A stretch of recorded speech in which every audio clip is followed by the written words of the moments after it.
Welcome to the show. As you chaps know, if you've been watching my channel, I post a lot of Porsche content and I get a lot of questions either in my email or the comments on the channel itself about what I should buy or what I should look out for, or is this expensive and how can I tell type of questions.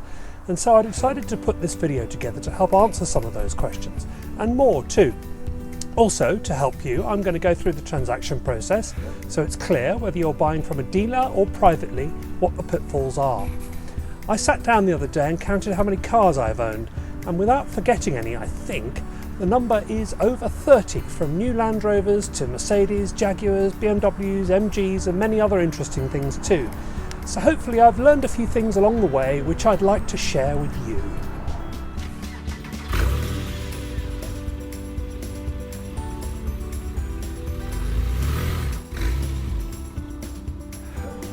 So I'm going to use the purchase of this lovely Porsche as a case study, but you could just as easily transplant that with any other car you might be looking at, whether it's a Porsche 996 like this one, a Porsche of some other kind or other brand, it doesn't really matter. I am, however, going to go through all the things to watch out for with the 996, so if you've tuned in just for that, you won't be disappointed, and if you'd prefer just to skip to that part, I have incorporated chapters to this film, so you can quickly get to that part and ignore the parts that don't interest you. Just scroll forward using the slider below to the bar of the film you want to watch. Each chapter changes as you slide. So I'm going to start with the process of getting ready to buy, and then we will look at the transaction itself.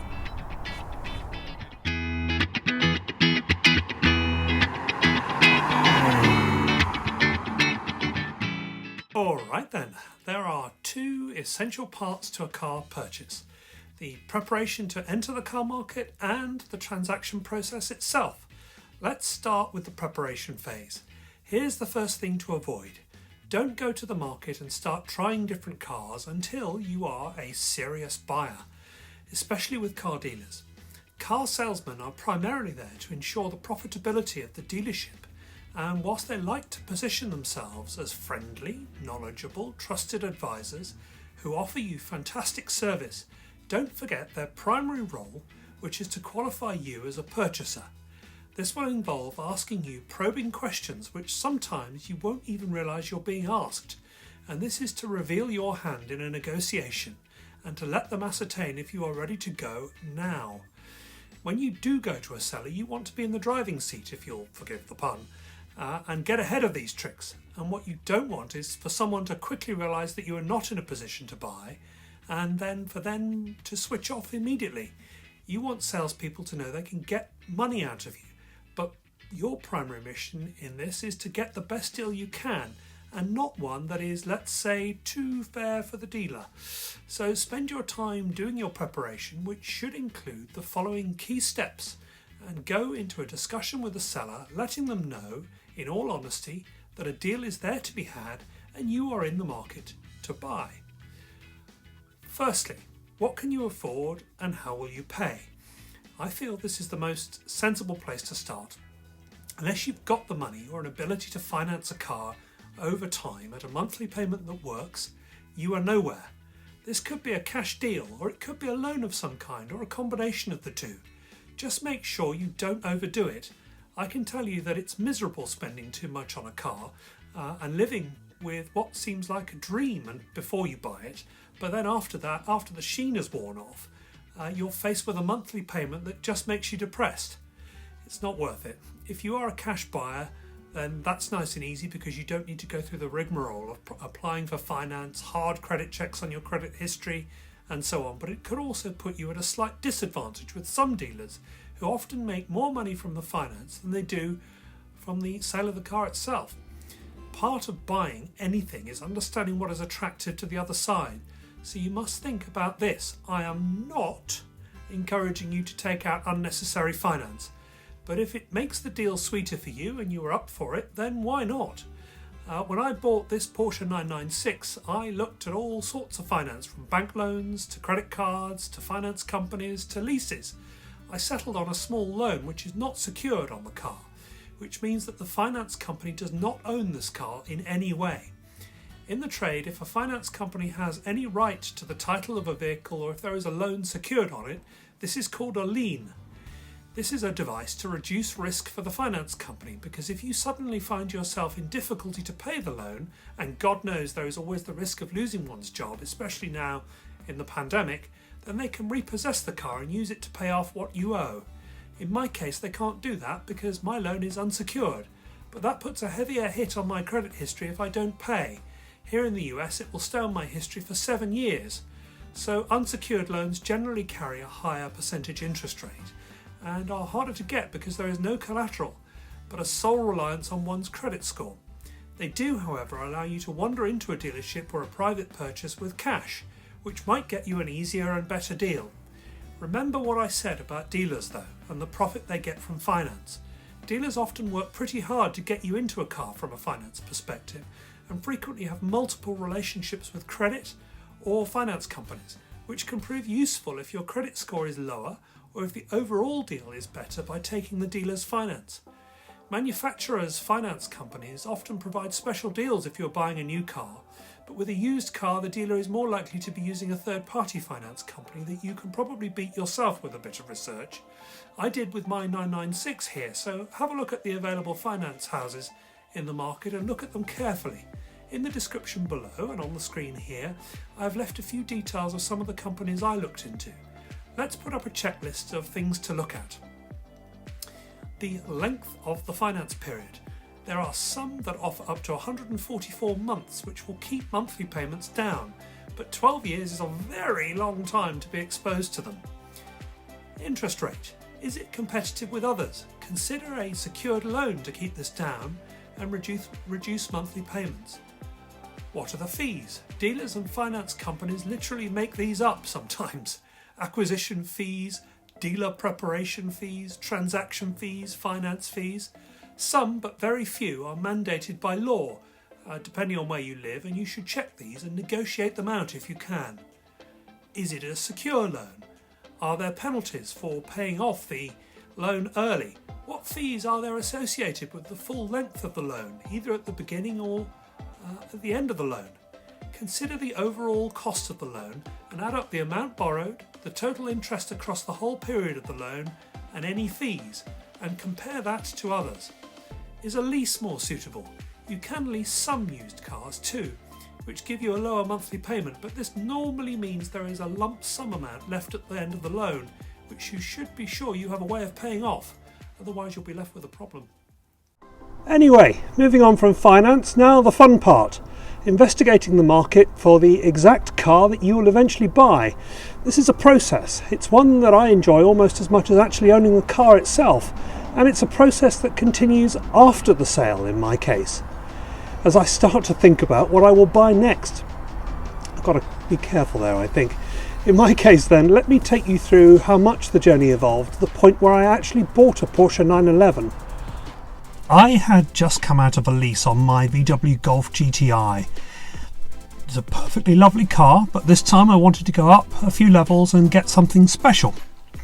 I needed something that would be comfortable, that could be used for my, at the time, 100 miles a day commute, which I was doing once or twice a week, before the pandemic at least. I don't care really too much about gas mileage because my overall yearly mileage is quite low, and frankly, being British, where gasoline is horrendously expensive, and even after 6 years here in the States, I still find gas here ridiculously cheap. So you can already see that I started to define my needs. An automatic gearbox was probably in my future, so was a car with good and not too sporty a ride, and one with some creature comforts in it. At that stage, about a year ago from now, I had no notion of doing anything on YouTube, so that wasn't important to me.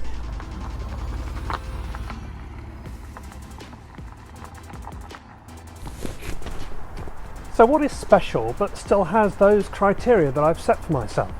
I was really focused on two cars at that point. I looked at the Jaguar XK and the Porsche 911, like this one here. I like Jags, and my dad had a fleet of them over the years. I felt comfortable with the brand, and to be honest, it fitted the brief perfectly. However, I couldn't either find quite the perfect car nor quite afford to get into a good XKR, which is the more powerful one, at the time. I've nothing against the standard XK, but I thought I'd always look back and wish I'd bought an XKR. And having done my research on what I could afford for a monthly payment, it just wasn't quite there. So I looked at what I really wanted and thought about a Porsche 911. So what could I get for my money? The Porsche 991 variant was just out of the question. Just too much money. Same for the 964 and 993 Porsche 911s, which were crazy and are crazy expensive. I wanted to spend roughly what I'd spent on my Golf, $25,000. I didn't want to flex too much above this and up my expenditure because I knew at the time that I had college fees to pay during the ownership of my next car. And whilst I did think somehow about selling my children, or at the very least giving someone a lease with an option to buy, and then go out and buy my dream Ferrari Testarossa, I'm afraid my wife didn't quite share the same dream there, and my hands were tied. So I knew what the monthly payments were for around $25,000, and I knew I could afford them. The question then became, what Porsche 911 could I get into for that money? If you're a complete newcomer to buying cars, then you can make your life quite easy these days by using the search engines in such sites as Auto Tempest, Auto Trader, Car Gurus, etc., where you can leave the brand and model empty and just choose a car with, say, all-wheel drive, with 2 doors, 6 cylinders, with an automatic gearbox, and convertibles with less than 50,000 miles, for example. It'll bring up all the cars, regardless of make and model, that'll fit that brief. That's what I did, even though I'm somewhat knowledgeable about cars, and it helped me a lot to make sure that I hadn't missed anything. More of that in a minute though. Like everyone who is even slightly familiar with the Porsche 911s over the years, I was aware that the 996 version of the Porsche 911 was the unloved model. I didn't really know why though, or at least I couldn't really remember. So I looked into it. The internet is a wonderful place for car research, although honestly there is a bewildering and massive choice of information on there, on the Porsche 996. It's a great car, you'll love it. It's a terrible car, avoid it at all costs. When you research a car, you very quickly understand that some people love it and others hate it, and the truth is somewhere in between. So true with the Porsche 996, but here is what I learned and the key points you should look out for. They are generally liked rather than hated. I listened to people who had actually owned them rather than people who hated them through a medium of a keyboard or a screen. When you listen to others, you get to the truth, but you have to be careful that you don't listen to people who are too smitten by them too. Remember, they sold 175,000 of them in all, which is more than the previous Porsche 993 and 964 models put together, so they definitely have a following when you look into it. Frankly, I ignored literally anyone who hated on them just because of their looks. If they based their hatred of a car on the fried egg headlights, then they lost me completely.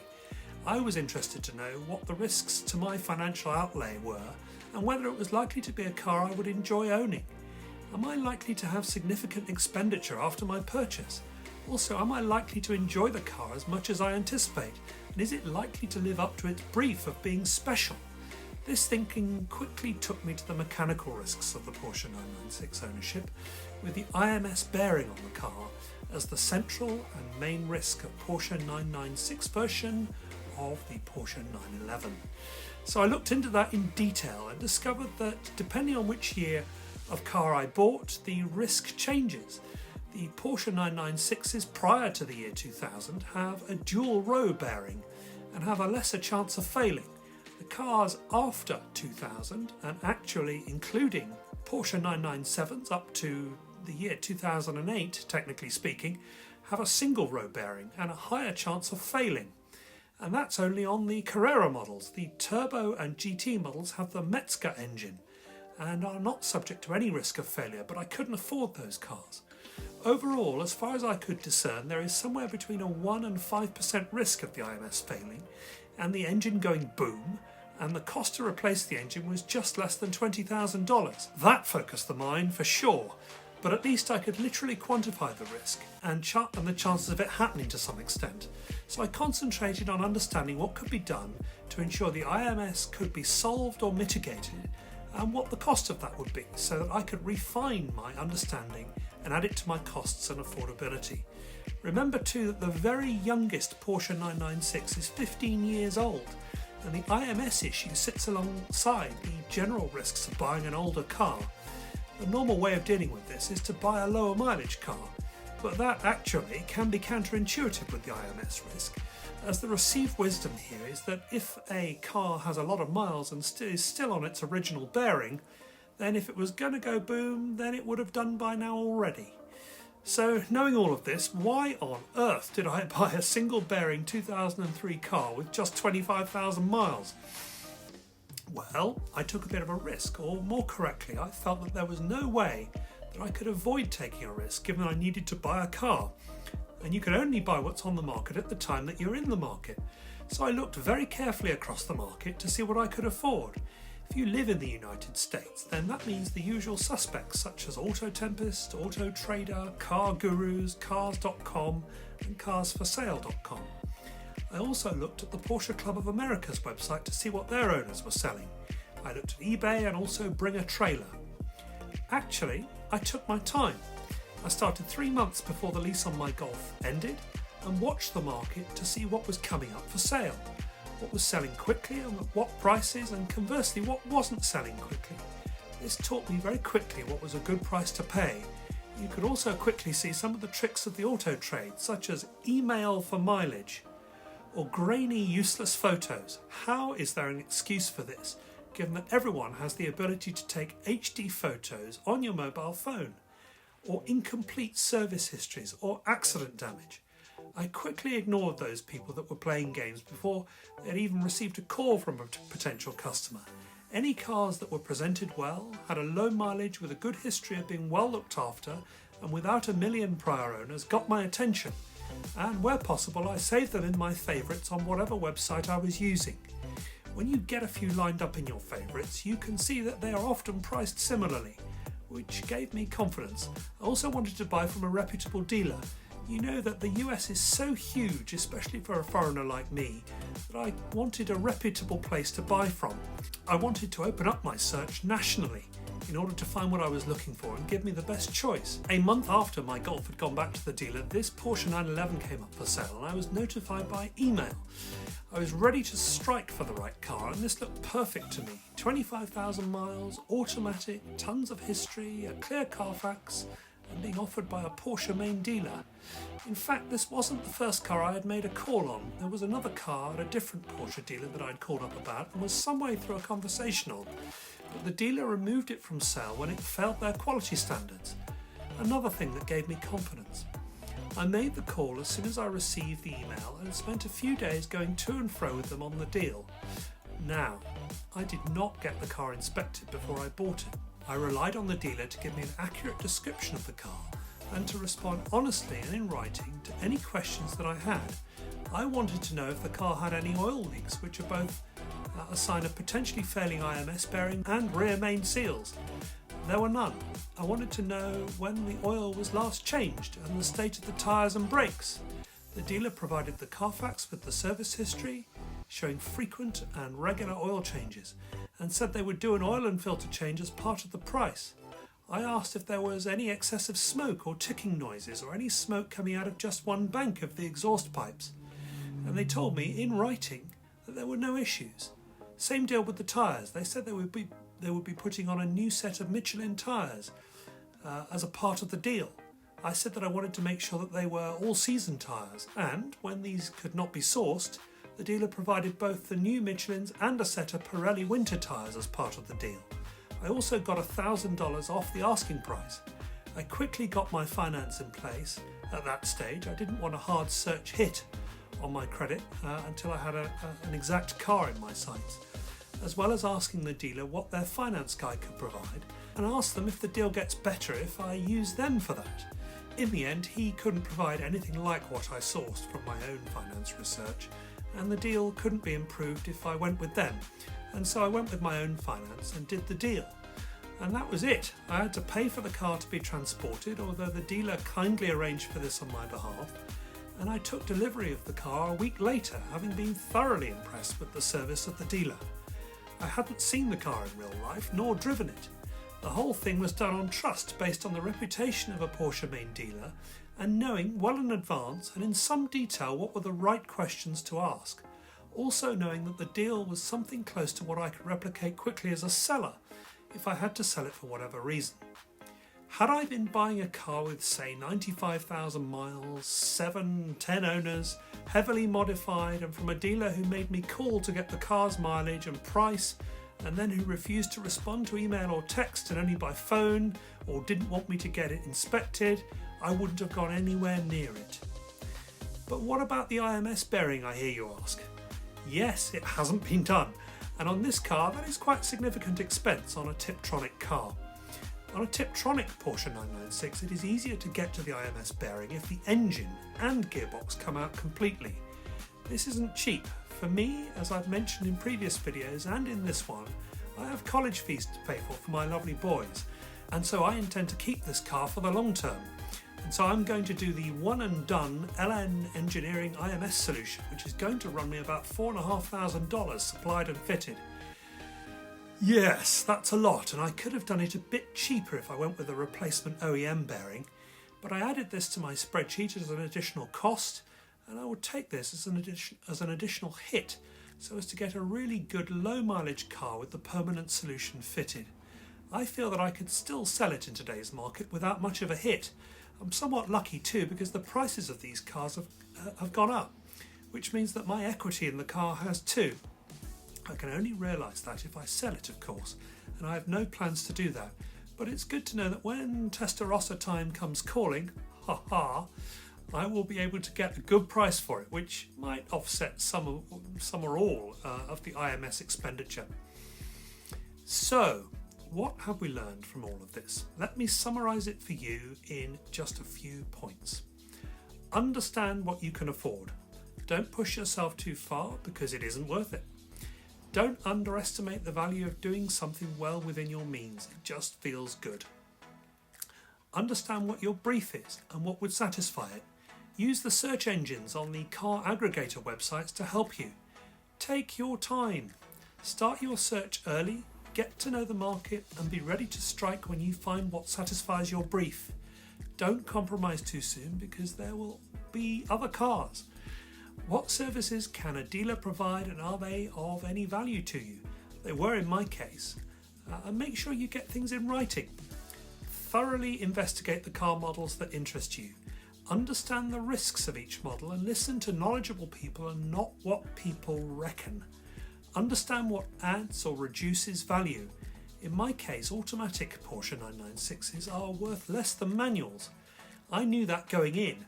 And because I was looking for an automatic, it worked to my advantage because I could use it for leverage.